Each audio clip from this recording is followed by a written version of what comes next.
Hey everybody, how's it going? Today I would like to talk about some of the positive results of the election. No, not the presidential one where you have two doddering, pandering old fools screaming at each other, making most of the country wonder how did we end up with these two crappy choices. I mean the election that I'm actually excited about. Question 1 in Massachusetts regarding right to repair. This was something that was exciting to me because unlike most right to repair lobbying, right to repair hearings, where what you show up in front of a bunch of politicians who are half asleep, beg them to see this as an important issue, have 30 people get paraded that say it's important and have them go, next.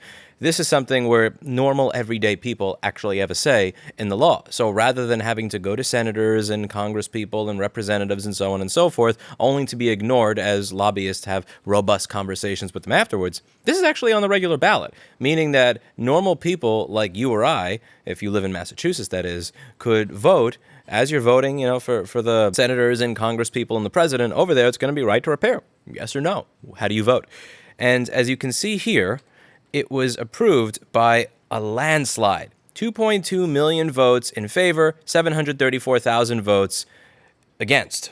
That is an absolute landslide, which is really exciting because as people who've been following my videos for a while may know, they poured a lot of money into these fear-mongering commercials that were playing all the time to try and get people to not vote for it. And if you take a look over here, you'll also see that a lot of companies were pouring in a lot of money against it. So if you look at the, let's say just some of the donors against it. You had General Motors put in $5.4 million, Toyota North America $4.5 million, Ford $4.4 million against, Honda $2.9 million against, Nissan $2.4 million against. There was a coalition for safe and secure data, got $26 million in cash contributions, and they were running garbage commercials like this one that you see below.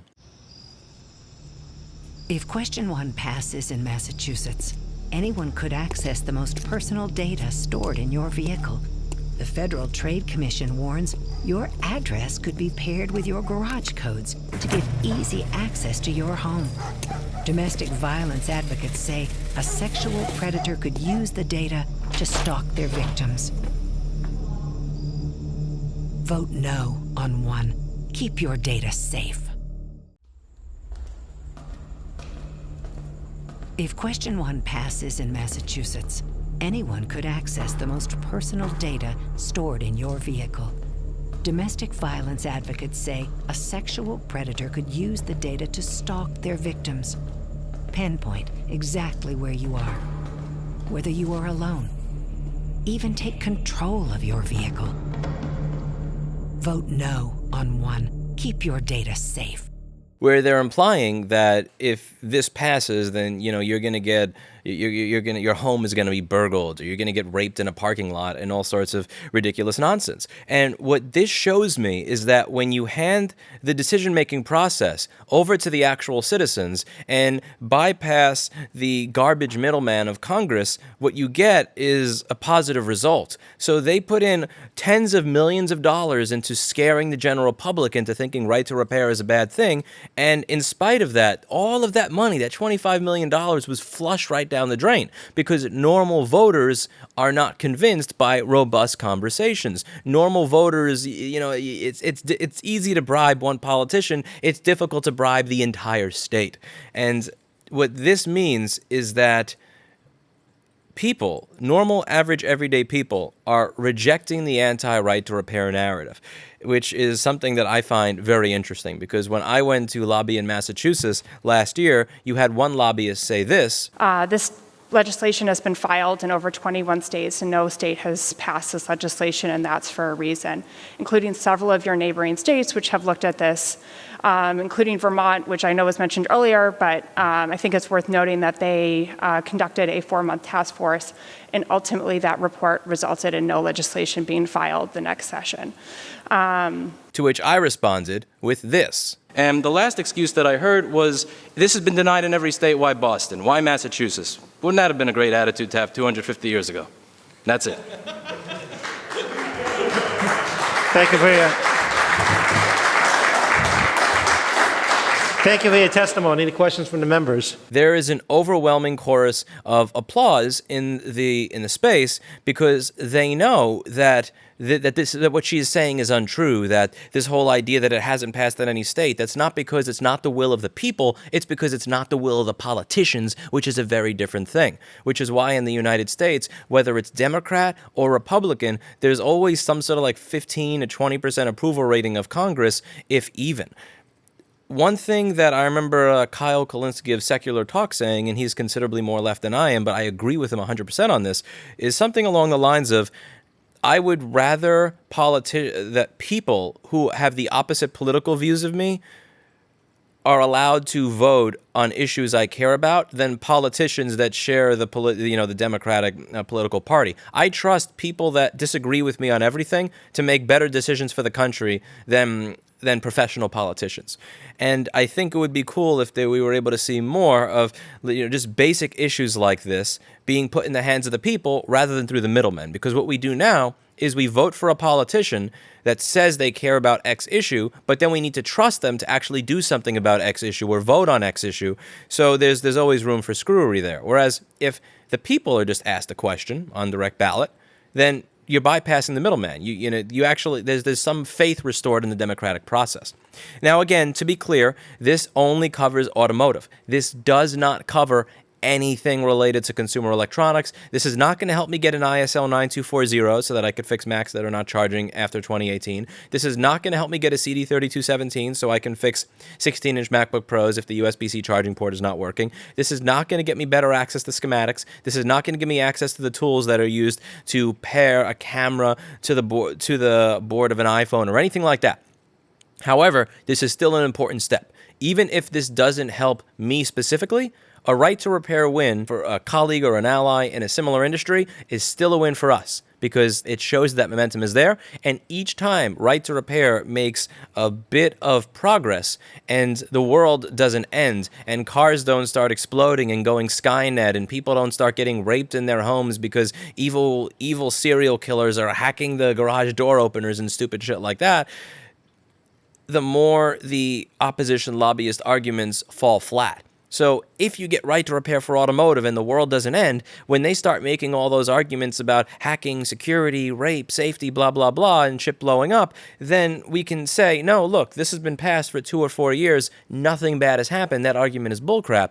And it means that we're that much closer to a general right to repair, which is awesome. So I wanted to say thank you very much to the voters of Massachusetts for voting yes on right to repair. I want to say thank you very much to every single person watching. Every single person that shares these videos, every single person, even if you don't like me, but you watch this stuff and then you share the idea of right to repair with others and got other people to care about this as an issue. Thank you very much because you're helping us turn the tide against a world where we don't own anything. Because in spite of what they say at the World Economic Forum, you may not own anything at some point, but you ain't going to be happy about it.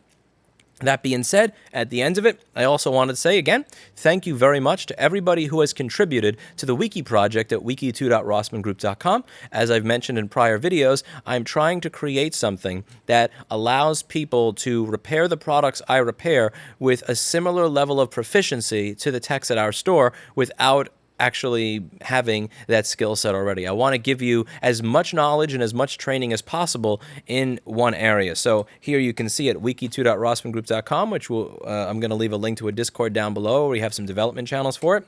I have all of these links to guides for these machines, and there's you could take a look at this over here. So I've been adding to this recently as well. So, here are the caps that always wind up going bad but are hiding. Like this one is always very often bad, but it's hiding under a little metal shield so you can't see it.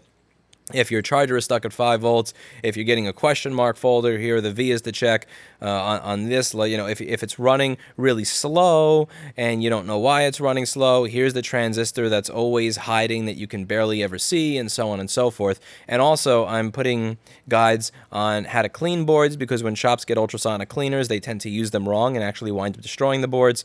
And also visual inspection guides so that people who are new kind of can get an idea when they're looking what is good and what is bad. So like this may look fine to the untrained eye, but when you click on it, you'll notice that there is that little bit of green, and I'm trying to train people to have my eyes. I want to train you to be able to do the work, even if you don't necessarily have all the experience. So the ask that I've been making of all of you is we have a list of board repair videos somewhere in this wiki or in the Discord, and what people are doing is they're going through every one of my 600 plus board repair videos, and they're taking the problem and the solution and they're adding it. So as you can see, for some of the older machines, there's virtually nothing. So like for the older machines, I haven't had the time to add stuff yet, but I have a lot of videos in these old machines.